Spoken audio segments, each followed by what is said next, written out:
வணக்கம். ஸ்ரீமத் பாகவதத்தின் அத்தியாயம் 19. பூமியை கறந்த பிருது சக்கரவர்த்தி.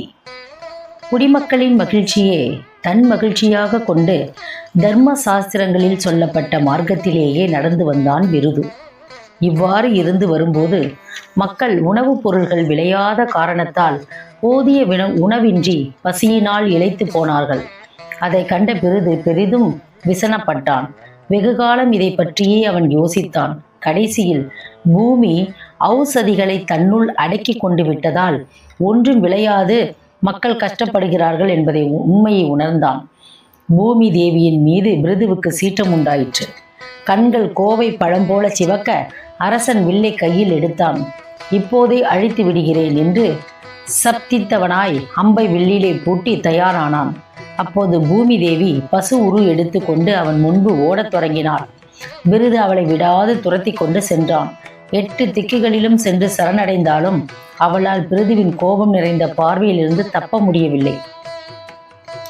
கடைசியில் அவள் பிருதுவின் பாதங்களை சரணடைந்தாள். ஹே ராஜன், உன்னிடம் சரணடைகிறேன், என்னை காப்பாற்றுவாயாக. நானோ சக்தியற்றவள். உன் விஷயத்தில் அபச்சாரம் ஏதும் செய்யவில்லை.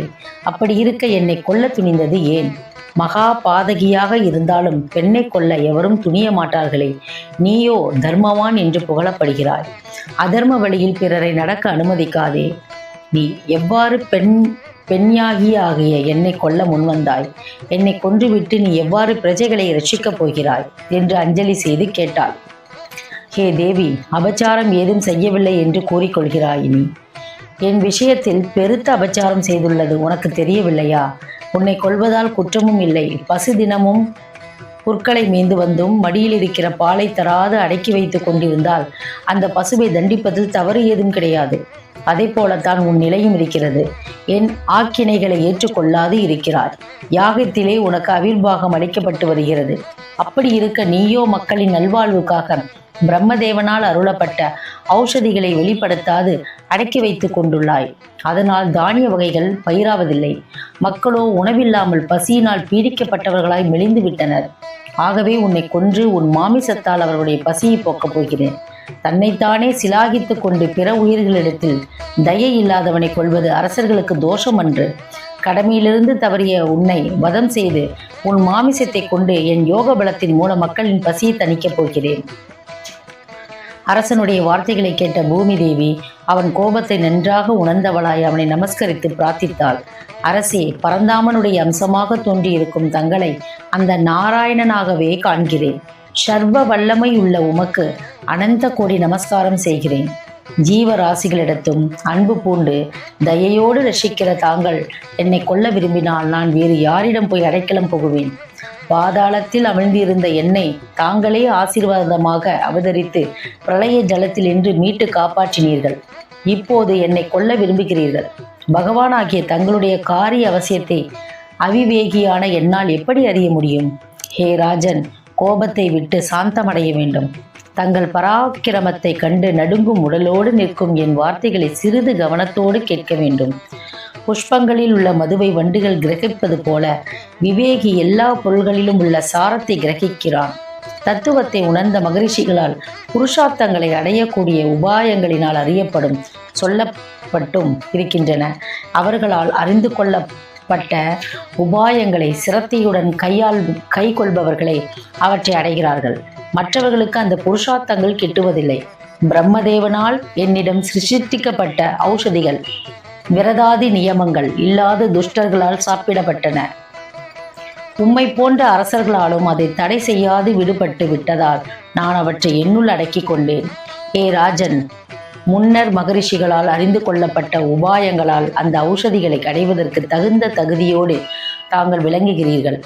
ஹே ராஜன், கன்றை கண்ட மாத்திரத்திலேயே பசு துள்ளி குதித்து அக்கன்று குட்டி தன் மடியிலிருந்து பாலை சுரக்க செய்கின்றன. அதே போல நான் தங்களுக்கு என்னிடம் உள்ளவற்றை சுரக்க செய்வேன். தகுந்த கன்றை கொண்டு என்னிடமிருந்து தாங்கள் அவற்றை பெறலாம். அரசே, மற்றும் ஒரு வேண்டுகோள். என் மீது வருஷிக்கப்படுகின்ற நீர் என்னிடம் தங்கி இருக்க என்னை சமப்படுத்த வேண்டும். இவ்வாறு பூமி தேவி பிருது சக்கரவர்த்தியை பணிந்து வேண்டினாள். அவள் வார்த்தைகளால் சந்தோஷமுற்ற அரசன் தன் கோபத்தை விட்டு அவளுக்கு அபயமளித்தான். முனி சிரேஷ்டர்களையும் தேவர்களையும் அழைத்து பூமி தேவியின் வார்த்தைகளை தெரிவித்தான். அவர்களும் அவ்வாறே பூமி தேவி ஆகிற பசுவினிடமிருந்து தங்களுக்கு தேவையானவற்றை கறந்து கொண்டார்கள். பிருது சக்கரவர்த்தி மனு பிரஜாதிபதியை கன்றாக்கி தன்னுடைய கையிலேயே பாத்திரமாக கொண்டு சகல ஔஷதிகளையும் கறந்து கொண்டான். மகரிஷிகள் பிரகஸ்பதியை கன்றாக்கி இந்திரியங்களாகியிருக்கிற பாத்திரங்களேயே வேதமயமான ஞானப்பாலை கறந்து கொண்டார்கள். தேவர்கள் இந்திரனை கன்றாக்கி ஸ்வர்ண பாத்திரத்திலே அமிர்தமாகிற பாலை கறந்து கொண்டனர். அரசுர்களும் அரக்கர்களும் மிக்க சிரேஷ்டனாக விளங்கும் பிரகலாதனை கன்றாக்கி இரும்பினால் செய்யப்பட்ட பாத்திரத்திலேயே மதுவாகிற பாலை கறந்து கொண்டார்கள். விசுவாசு ஆகிய கன்றுவை கந்தர்வர்களும் அப்சரசுக்கு மத்மயமான பாத்திரத்தை கொண்டு சங்கீதமாகிற மதுவையும் ரூபலாவண்யத்தை கறந்து கொண்டார்கள். பிதுர் தேவதர்கள் மாவை கன்றாக்கி பச்சை மண் பாத்திரத்தில் சிராக்கத்தில் அளிக்கப்பட்ட அன்னத்தை பாலாக கறந்து கொண்டார்கள். சித்தர்கள் கபிலரை கன்றாக்கி ஆகாசமாகிற பாத்திரத்தை கொண்டு அனிமா சித்திகளை கறந்தார்கள். வித்யாதாரர்கள் அந்த கபிலரை கொண்டு அந்த ஆகாசமாகிற பாத்திரத்தில் வானத்தில் சஞ்சரிக்கும் சக்தியை கறந்தார்கள். யக்ஷர்கள் பூத பிசாசங்கள் ருத்திரனை கன்றாக்கி கபாலமாகிற பாத்திரத்திலேயே குருதியை கறந்து கொண்டார்கள். சர்ப்பங்கள் முதலான துஷ்ட ஜந்துக்கள் இரும்பு பாத்திரத்திலேயே விஷத்தை கறந்து கொள்ள பசுக்கள் ரிஷபத்தை கன்றாக்கி வானமாகிற பாத்திரத்திலேயே பச்சை புற்களை கறந்து கொண்டன. மிருகங்கள் தங்கள் சரீரமாகிற பாத்திரத்திலேயே சிங்கத்தை கன்றாக செய்து மாம்சத்தை கறந்து கொண்டன. பக்ஷ ஜாதிகள் கருடனை கன்றாக்கி புழுக்கள் பழங்கள் ஆகியவற்றை கறந்து கொண்டன. விருஷங்கள் ஆலமரத்தை கன்றாக்கி தங்களுக்கு தேவையான வாசனைகளை கறந்து கொள்ள இப்பர்வதங்கள் இமய பர்வதத்தை கன்றாக்கி தங்களிடம் பலவித தாது பொருட்களையும் நிலைத்திருக்க அவற்றை கறந்து கொண்டன. இப்படியாக ஒவ்வொருவரும் அவரவர்களுக்கு தேவையான பொருளை தங்களின் முக்கியமானவரை கன்றாக்கி பூமி தேவியாகிற பசுவிடமிருந்து கறந்து கொண்டார்கள். பிருது சக்கரவர்த்தியின் உள்ளம் குதூகலத்தால் நிறைந்திருந்தது. பூமி தேவியினிடம் அபரிதமான கருணை கொண்டவனாய் அவள் விருப்பத்தை நிறைவேற்ற முனைந்தான். அஜவகம் என்னும் தன்னுடைய தனுசை கொண்டு பர்வதங்களுக்குடைய சிகரங்களை தகர்த்து பூமியை சமம் பண்ணினான். அங்கேயே கிராமங்கள், பட்டணங்கள், நகரங்கள் என்று பலவிதமாக தோற்றுவித்து மக்கள் வாழ வகை செய்தார். கானகங்களையும் நதிகளையும் ஆறுகளையும் மலை பிராந்தியங்களையும் தோற்றுவித்து மக்களுக்கு தேவையான பொருள்கள் விளைய வழிவகுத்தான். அதற்கு முன்னதாக உலகிலேயே கிராமங்கள், பட்டணங்கள், நகரங்கள் என்று வாசஸ்தலங்கள் பாகுபாடு கிடையாது. அவரவர் விருப்பமான இடத்தில் ஒன்று கூடி வசித்து வந்தார்கள். பிருதுவினால் சமப்படுத்தப்பட்டதால் பூமி பிருதிவி என்றும் பிருதிவீபவதி என்றும் அழைக்கப்பட்டனர். சக்கரவர்த்தியாக சிங்காசனத்தில் அமர்ந்து பரிபாலனம் செய்து வந்தாலும் பிருது தர்ம காரியங்களில் ஈடுபட்டு சாஸ்திர முறைப்படி கர்மாக்களை ஒன்றுவிடாது செய்து வந்தான். அதனால் அவனை ராஜரிஷி என்று கொண்டாடினார்கள். இவ்வாறு இருந்து வரும்போது பிருது அஸ்வமேத யாகம் செய்ய விரும்பினான். சரஸ்வதி நதி தீரத்தில் பிரம்மவர்த்தம் எனப்படும் அந்த புண்ணிய கஷேத்திரத்தில் அரசன் அநேக மகரிஷிகள் முனிவர்கள் முன்னிலையில் அவர்களால் மனப்பூர்வமாய் ஆசீர்வதிக்கப்பட்டவனாய் யாகத்தை தொடங்கினான். 1, 2 என 99 அஸ்வமேத யாகங்களை பூர்த்தி செய்தான். 100வது யாகம் தொடங்கப்பட்டது. அதற்கு விஷ்ணு பிரம்ம ருத்திரதீர்களுடன் தேவர்களுடன் வந்து சேர்ந்தார். கிண்ணறர்கள், கிம்புருடர்கள், கந்தர்வர்கள், சித்தர்கள், சாரணர் ஆகியோரும் அந்த வைபவத்தை காண யாகசாலையில் வந்து கூடினர். பூமி தேவி யாகத்துக்கு தேவையான நெய் முதலானவற்றை கொடுத்து அவனை கௌரவித்தாள். ஆறுகள் கரும்பு ரசம், திராட்சை ரசம் முதலான ரசங்களையும் பால், தயிர், மோர், பாயசம், அன்னம் ஆகியவற்றை பெருக்கின. விருஷகங்கள் மிகவும் ருசியான பல வர்க்கங்களை அளித்தன. சமுத்திரங்கள் நவரத்தினங்களை கொடுத்தன.